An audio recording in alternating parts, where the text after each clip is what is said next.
Zubada, I'll just come back to you. Tushar, I'll also come back to you a bit. I'm just going to go across to my colleague Siddhant. Siddhant, we see those pictures from the AICC. I'm just telling our viewers that's from inside the AICC headquarters. His mortal remains will be there for another half hour to 45 minutes.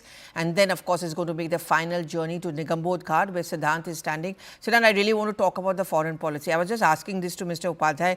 He was the one who insisted a lot and focused a lot on South Asia regional cooperation, I mean, again, that line which he often used to use about breakfast in Amritsar, mera sapna ye hai, lunch Lahore mein and dinner in Kabul. So that integration. He also told Karzai, I think when he became the president of Afghanistan, that go slowly but be stable. Can you just tell us how important is Dr. Manmohan Singh's legacy as far as the South Asian region is concerned, India's neighborhood? Well, Pallavi, he has made immense contribution to the foreign policy domain. And in fact, it's the foundation which Dr. Manmohan Singh laid, on which Prime Minister Modi built upon. Starting from the neighborhood, Pallavi, especially if we talk about Nepal, Bhutan and Maldives. For the first time, elections took place in these countries and democratically elected governments were formed. So this goes to Manmohan Singh's credit. You remember, Pallavi, the times in Nepal when there was a situation of a civil war between the Maoist and the royal family. But because of the assistance from the Indian government, the elections were conducted and the government was formed. The same is the case in Maldives. You see, Pallavi, at that time, in 2011, Prime Minister Manmohan Singh visited Maldives, and he was the first Indian Prime Minister to address the Maldivian Parliament Majlis. That was the first time when election took place in Maldives.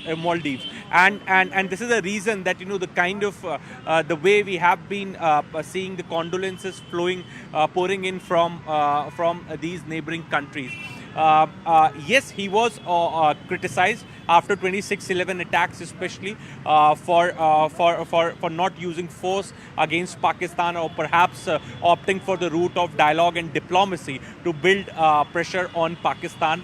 Other than this, Pallavi, if we talk about his policy with China, then the two important border agreements with China were signed during his regime. One in 2005 and other in 2013 after the Dipsang crisis.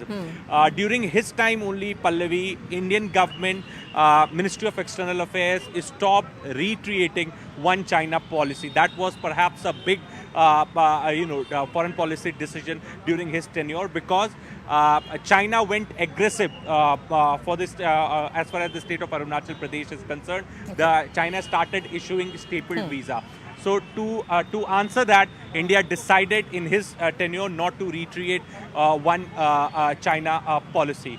Then we all know the controversial Sharm el-Sheikh joint statement. I'm just going to come back to you on that, Siddhant, in a bit. I'm sorry to interrupt you. I'm just going to come back to you there in a bit. I'm going to go across to Tushar. Even as I just speak through the pictures which we are seeing from the AICC headquarters, all the leaders are there. I mean, there were very rare occasions where Dr. Manmohan Singh would go to the AICC headquarters, but he would go certainly as far as the Congress Working Committee meetings were concerned, and on the foundation day. Ironically, today is the Congress's foundation day, and the man who built up the stature of the Congress party, those mortal remains are there and they're paying the last tribute. Of course, the Congress has cancelled all its official functions as well. Ananya, from where you are, I mean, do you see a lot of party workers coming in? Because I remember Dr. Manmohan Singh, he never won a Lok Sabha election. He was a member of parliament from the Rajya Sabha. But, sometimes the work you do and the leadership you give in terms of being the head of the government for 10 long years, those were those glorious days of the Congress party. 2009, when he came back, he was called Singh is King. Do you see a large number of party workers who've turned up today at the AICC headquarters to pay their tribute? And when do you think his mortal remains are likely to be taken out towards Nigambod Ghat? Well, the mortal remains have just been brought, 10 to 15 minutes ago. And, it will stay here for a little while, because you can see the large number of people. I'll ask my camera person, Rahul Malhotra, to show you the visuals around. There's a long queue of people who are waiting. In fact, senior Congress leaders, waiting. In fact, even the normal people who are waiting to just pay their tributes, to pay their last message to the departed soul of the former Prime Minister, who remained the Prime Minister for 10 long years, a congressman for all his life, a politician, who is hailed across the party lines, whether it's the Congress itself or the opposition BJP at that particular point of time. Somebody remembered as the man with the blue turban, and very clearly one of the finest economists the country could ever have is somebody what describes Dr. Manmohan Singh, and people gathering here in large numbers in order to give their last message, to give their last blessings for the final abode of Dr. Manmohan Singh. All right, Ananya, I'll keep coming back to you even as the Congress leaders are paying their tributes and their last respects. We can see all the top Congress and his former cabinet colleagues. Of course, the Gandhi family and the family of Dr. Manmohan Singh are there.